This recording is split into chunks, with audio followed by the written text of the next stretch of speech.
Welcome back to video 3, part 3, the construction agreement.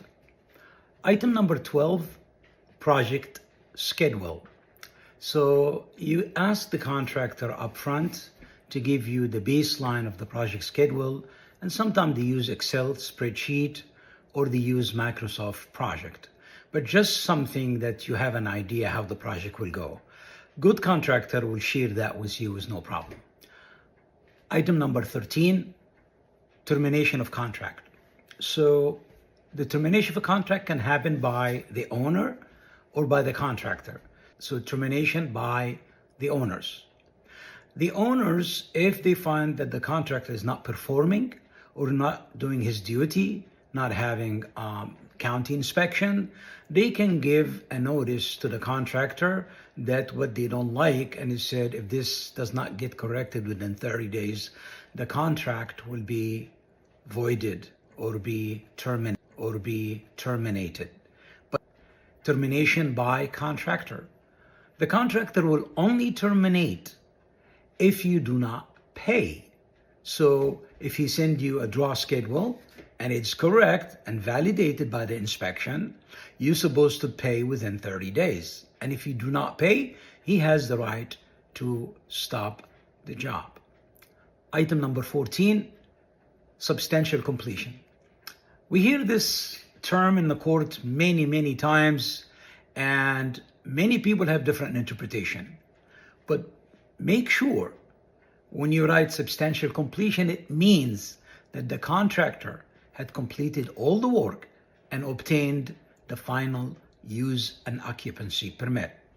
With that comes the punch list, which basically, before you pay him, you walk through the project and you take notation of anything that's missing, touch of paint here and there, this plug is not working, and then you give it to him and he has to correct. Usually the builder will give you 1 year warranty for everything. Item after that is the contract exclusions. You have to write an item about exclusions. For example, if you have a foundation and then you start excavating and you're finding rocks. So if this is not shown in the soil report and you did not cost him for that, that's an exclusion. The contractor have to charge you labor, material, equipment, and his overhead and profit, which you agreed on in a different item, 25, 30%, and that will be one exclusion. Item number 16, project finance. Always write that this contract is subject to owner securing their mortgage or finance, and if they don't, then this contract is nil and void. 18, warranties. You have two types of warranties. Number one, builder warranty. When substantial completion happens, you have 1 year from that date that the contractor will warranty his work and warranty his workmanship. So if anything goes wrong, you can call him and he have to come and fix that.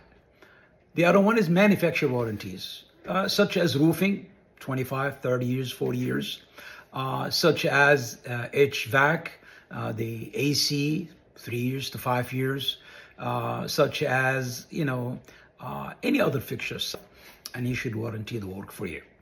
The last item is 19, dispute resolutions. Now, we're human beings and we always, disagree on something. So please, you and the general contractor be on the same page. You are the same team. You cannot fight each other. So if you come to misunderstanding, sit with the contractor and say, okay, what's there? How can we solve it? How can we make it peaceful and kind? That's the best way you can do it, which is communication and be transparent. But if this doesn't work, then you have to go to number one, right? This in the contract. We go to mediation. What's a mediation? It's a third party and they become involved. And the role of the mediator is to facilitate the talk between the two of you. A mediator does not give you a solution, but he gives you a way to communicate with one another to try to find what the issues are and what the solutions are. But is not binding. So that means if you came to an agreement, but one of you said, no, I don't want to accept it, it's not binding. Then you have to go to the next alternative, which is arbitration.